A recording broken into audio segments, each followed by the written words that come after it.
It has been 4 months since we have last visited planet Prehistoria, and over those 4 months, quite a bit has changed.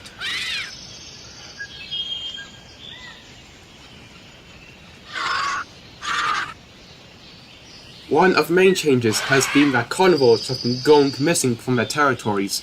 Maybe they might be on some kind of seasonal migration, but these empty territories have been taken up by new carnivores. One of the main examples of disappearing carnivores is a feathered tyrannosaur from last time has mysteriously disappeared from its territory, but has instead been replaced by something else which we have never seen before on planet Prehistoria. A lonely subadult male Allosaurus named Otto. It seems like Otto has taken over this territory that once belonged to the Tyrannosaur. It's odd to see a pack animal alone. Normally pack animals stay with their parents, who would be the alphas of the offspring. But it's possible that Otto was once the alpha of his own pack, but ended up leaving when a rival Allo challenged him and beat him in combat. But that's just one out of the many different possibilities about the origins of Otto.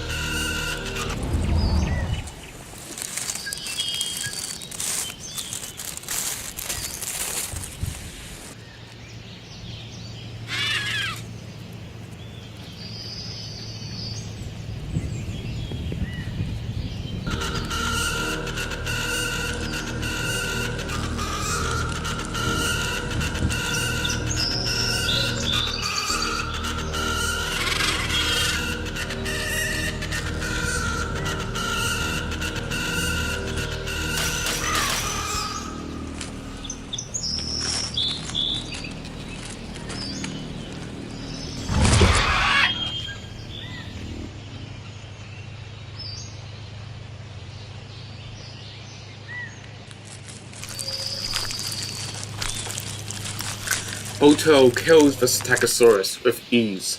Since he's an ambush predator, much like the Carnotaurus, the Stegosaurus didn't expect anything.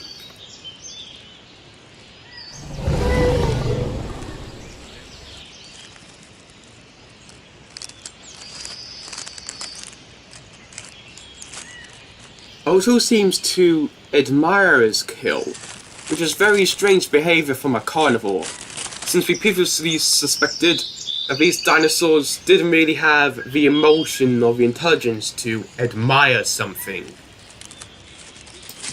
Otto is about to feast on his small kill until he hears something.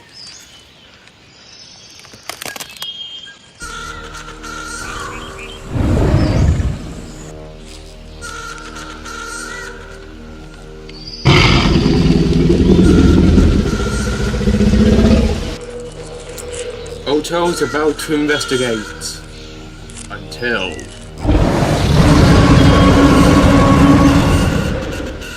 Otto has lost all sense of curiosity and his fight or flight instincts kick in.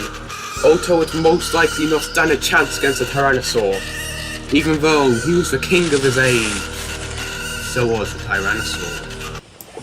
Otto's instincts have decided to run instead of fight and protect his kill, but then something unexpected happens.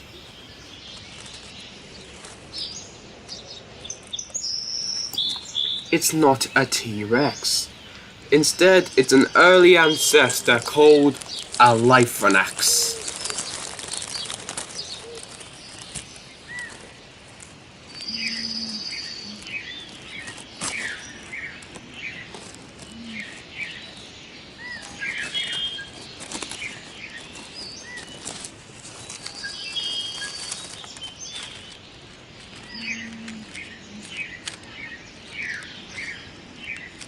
Unlike most carnivores, the Liphanax has a special advantage over other carnivores on planet Prehistoria.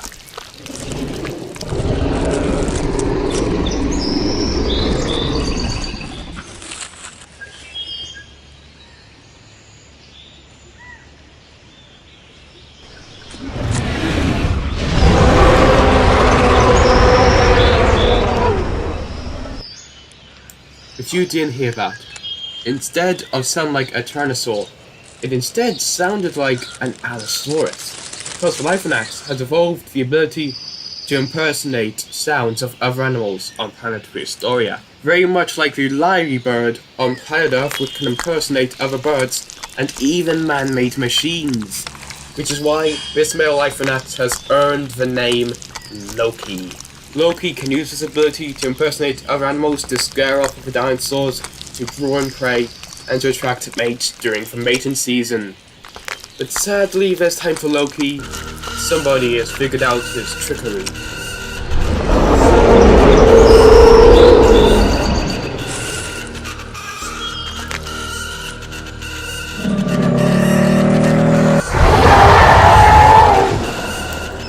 It looks like this isn't the first time that Odo has encountered Loki's kind around here. So now Loki has to find food elsewhere.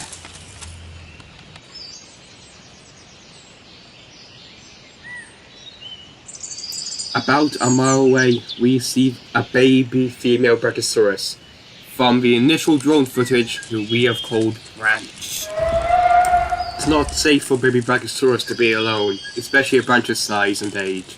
We estimate Branch to be in between 7 to 10 months old, and will presumably have a massive growth spurt in the coming months. But until then, she has to follow other herbivores, because most herbivores have a herding instinct, where they follow other animals for protection, mating, or an overall a higher chance at survival. Because in nature, you don't need to outrun the predator, you just need to be faster than the animal behind you. And in this case, Branch seems to be following a Gastonia, which is a odd choice, since Branch is physically bigger than it, but overall it provides more protection. And the Gastonia doesn't seem to mind her presence. The Gastonia is a member of the Ankylosaurid family, who roamed in the early Cretaceous era of North America and was about 15 feet long. Members of the Ankylosaurid family don't seem to be that social compared to other herbivores, apart from the Cychania and Shadow's herd, making them more of an easy target if carnivores can get past the armor since they're less social.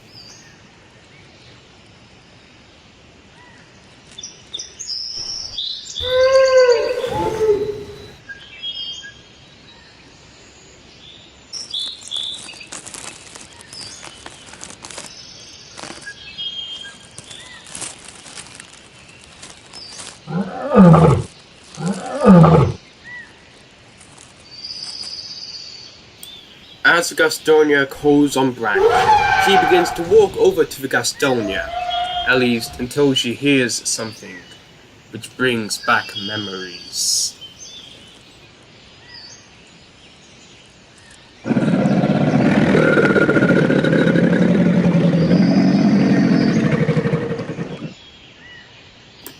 In the distance, she hears a roar of a giant theropod carnivore. But not just a roar of any theropod carnivore, but the roar of an adult female Giganosaurus called Gungaea, who is the mate of Gigan, the two creatures who killed her father. And Branch is frozen still, out of fear. She doesn't know if she should run or call out for help. She is stuck perfectly in between her fight or flight responses. But something in the distance snaps her out of it. The sound has gotten Branch curious, and she starts to investigate. But she is still cautious, and glances over at Gastonia, who seems to be curious as well.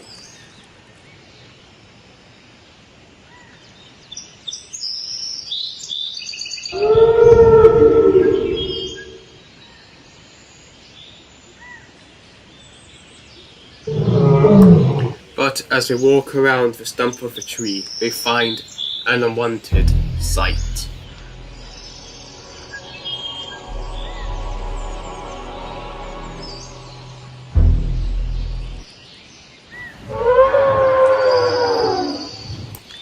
The victim is a female Mentalosaurus, which is a hadrosaurid.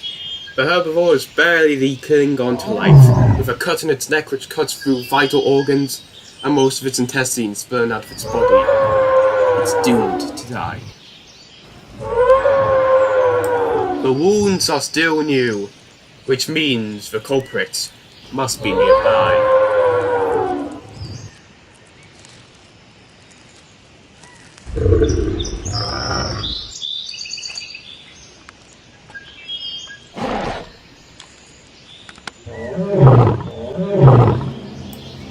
When Gastonia is about to run, it doesn't realize it's already too late. Branch notices the Gastonia's behavior and is about to run as well. A female Eutraptor called Jules strikes an ambush.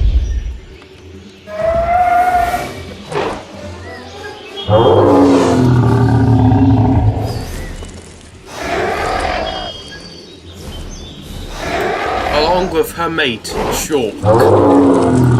While Branch is fast and can get away, Gastonia is slow, so it has to try and fight them off. Eutraptors are designed to be agile, making it easy for them to dodge attacks. Even though the Gastonia is over half their size, one good strike from one of its spikes would be lethal to a Eutraptor, which means they still have to be careful.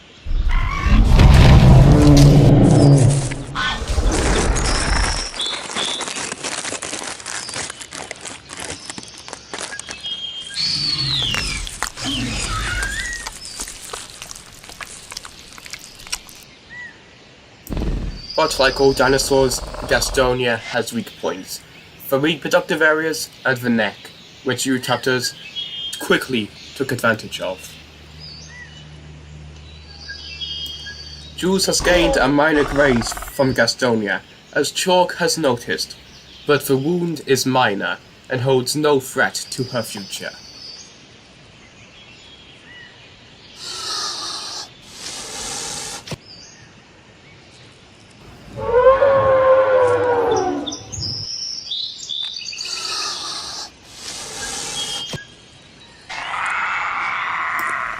But Jules has to tie up some unfinished business.